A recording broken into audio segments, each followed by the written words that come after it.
Book 4, Chapter 9, Pricing Conventions, Discounting, and Arbitrage. So, even though this is Chapter 9 of your Book 4, but actually it's the first chapter in a series of chapters which will talk about fixed income instruments, which is treasury bills and treasury bonds, which pay a fixed amount of interest, right? So, the government wants to borrow to finance its expenditure. One way they can do it is if they want to borrow for less than a year, they can do it through treasury bills. If they want to do it for more than a year, they can do it through treasury bond. If you think the price of the bond is going to go down, you can short sell it and make money, right? So we'll look at how that is done. We'll look at what arbitrage is and how arbitrage trades can be done within the fixed income market. We'll look at what is a discount factor and how the coupon payments of a coupon bearing bond and the principal part can be separated into different zero coupon bonds called strips. And then finally, we close with a discussion on day count conventions. So, as discussed, this is actually the first in a series of 7 chapters that's going to cover fixed income markets. So, what is a discount factor? The present value is equal to the future value divided by 1 plus r to the power n. Let's say if this future value is coming in, and this is something that you should be comfortable with, right? This is the process of discounting. Now, if instead of writing the future value in the numerator, I write it next to this amount, I write it over here, right? Instead of writing it on top over there, if I just write it on the side, and then I write 1 in the numerator over here. So this fraction then becomes the discount factor. That when I multiply the future value with this fraction, I get the present value. So it's just like your discounting process. It's exactly the same. The only difference is that instead of directly dividing the future value by 1 plus r to the power n, we're multiplying it with a factor, and that factor is calculated based on the same formula that it's got 1 plus r to the power n in the denominator, right? So we'll talk about how to calculate those discount factors based on treasury bills and treasury bonds. We'll look at arbitrage opportunities, that what is a bond's true value, right? So let's say a bond is going to give you a payment next year and then the payment after that along with the face value, and you calculate the present value of those payments, and you find out that the market price is different than what you have calculated, right? So that means this is violating the law of one price, which means the present value of future cash flow should be equal to the current price. And if that is violated, then there is an arbitrage opportunity and we can take advantage of that. Right, we'll talk about how we can actually create zero coupon bonds from stripping these cash flows, right? So we can have the face value as a separate bond and the coupon payment as a separate bond. So that's your treasury strips. We'll talk about that. And then finally, we're going to close in with a discussion of day count conventions. And of course, we're going to be talking about clean prices, dirty prices, and the accrued interest that is part of the dirty price as well. Right. So a lot to take in actually in this learning module, in this chapter. So let's do it step by step. Let's first talk about treasury bills. And what's really going on over here, right? Why does the government need to borrow money? Well, the reason is that the tax that the government collects is sometimes less than the amount of spending that they need to do. So how they bridge that shortfall, how they bridge the budget deficit is through borrowing.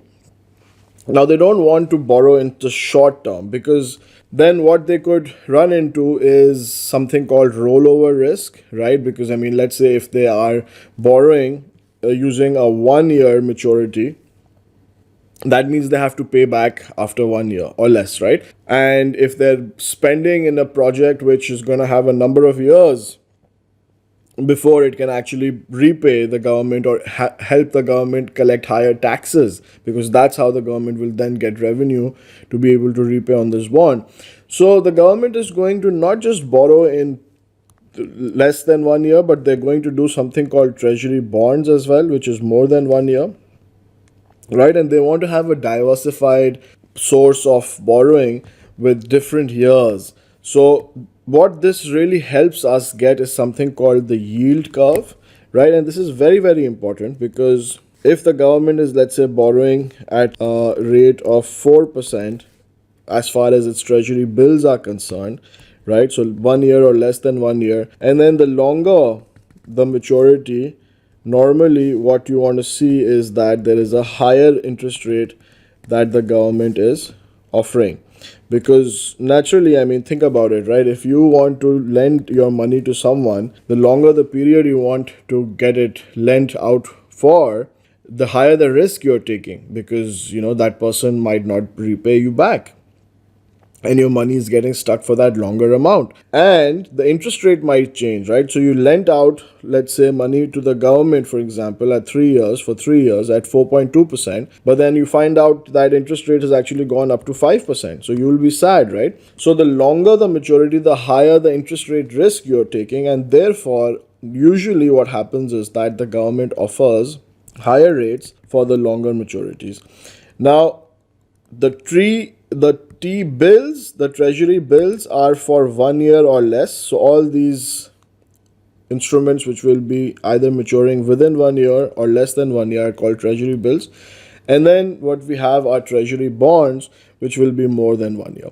And there is some problems in a apple to apple comparison between the two. The problem is treasury bills are issued at a discount, whereas treasury bonds are coupon paying instruments.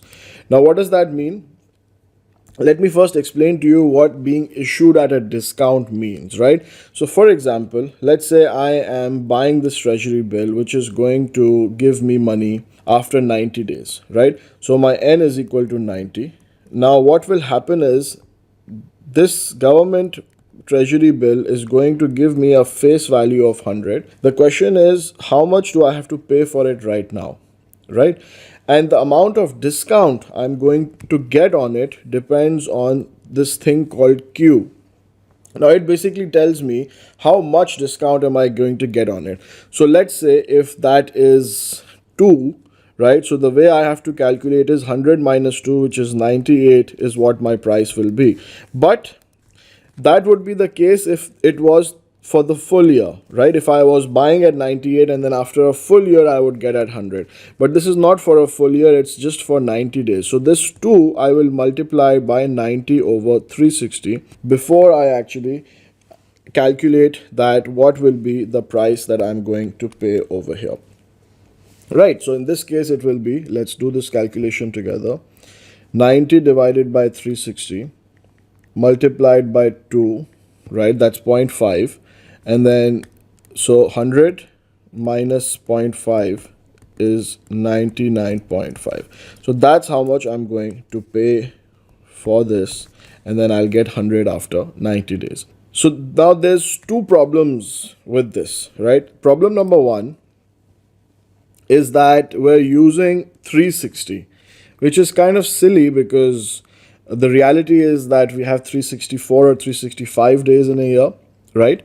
So that's unusual. So that's one of the unusual aspects. So there's two unusual aspects, like I was saying. The other one is that, so if I'm paying 99.5 and then I'm getting 100, so that Q, which was basically told to me that, okay, if, for example, let's say if it was for the full year, so 360 over 360, which is 1, in which case this becomes 98. So if it wasn't for 90 days, if it was for the full year, I'm basically buying at 98 and then I'm getting 100.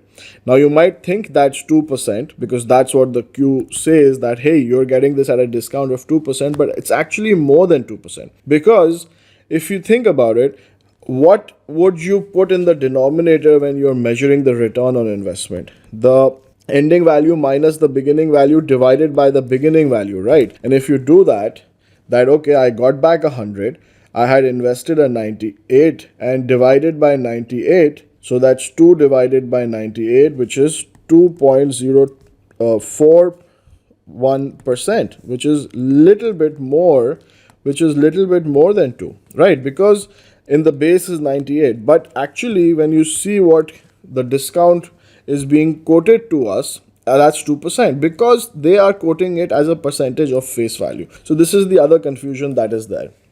And why is this a little bit of a problem? The reason is because when you will, let me just go back to the high level discussion here. This discount basis that it is quoted at a discount of face value and we're using 360, this problem is only there for treasury bills, which is this less than 1 year part of the yield curve. But when we talk about this entire other portion, which is all treasury bonds, that's not on a discount basis. This is coupon paying. Now what that means is it's going to look something like this, where you've got your coupon coming in, then you've got your coupon coming in, and then you've got your face value coming back at maturity, right? So this is a problem that the government gives us securities for less than 1 year on a discount basis, which is treasury bills, right? But more than 1 year is treasury bonds, which is on a coupon basis. So then later on, what we're going to see is how we can take these treasury bonds and then strip them into separate payments. So let's say there is a bond which is going to give me a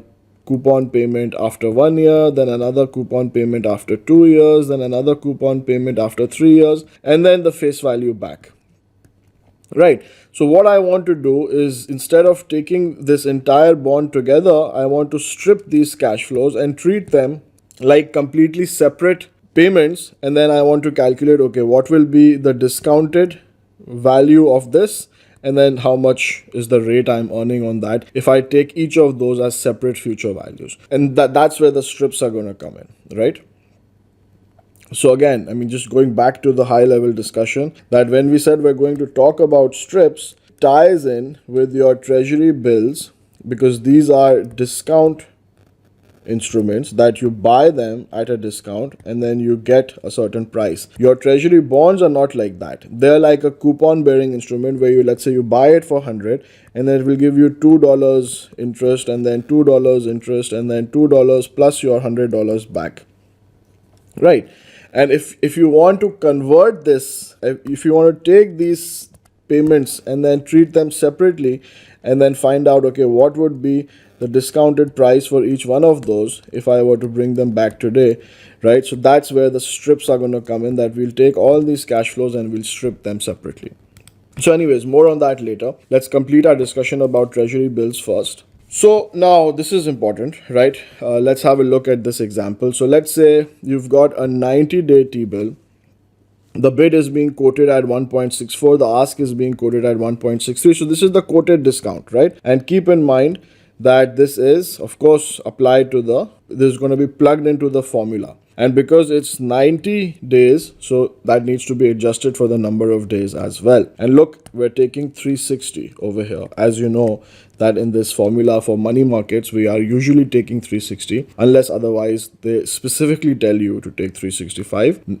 Otherwise, you have to take 360, right? And you can calculate, okay, this is the present value, which will then mature and become 100. So what's the difference between bid and ask? Well, of course, if you want to buy, you have to buy at the ask rate, because that's what the money market maker is asking for. And if you want to sell, well, this is what they're bidding at. So you can sell to them at the bid price. They are bidding at this price, so you can sell to them and you can buy from them at their ask price. Always you will have to sell at the lower price and buy at the higher price, because then otherwise how else would the market maker make money, right? So you can buy from them at the higher price and sell to them at the lower price. And if you want to know what's the average or mid market price, you could just take an average of those two, right? Now coming to the discount factor discussion, that so if this is my present value, right, and this is my future value, right, so I can just say future value discounted back to today for 90 over 360, right, would be the present value. But if instead of doing that, I say just tell me a number that I could multiply with this, right, and get my present value. So instead of dividing it, if I separately write that number as a factor, then that factor becomes 0.959125, right? It basically tells me what do I need to reduce my future value to if I want to convert it to present value. So it's basically that fraction only is just being written separately, which is 0.9959125 in this case. Right, so what have we done? We have basically said, let me just show you the formula again. So what we're really doing over here is that we're calculating the present value, right, of 99.5 based on the quoted margin and the number of days. So this is that discount factor that you're dealing with, right? And similarly, like you are calculating the present value by multiplying the future value with the discount factor, you could very well also do the other way around, that you could divide the present value with the discount factor and calculate the future value, right? So if let's say if this is my present value, I can divide it by the discount factor and it will give me what the future value would then be. So that is just a very straightforward calculation. All right, let's take a break here. We'll come back and jump into treasury bonds.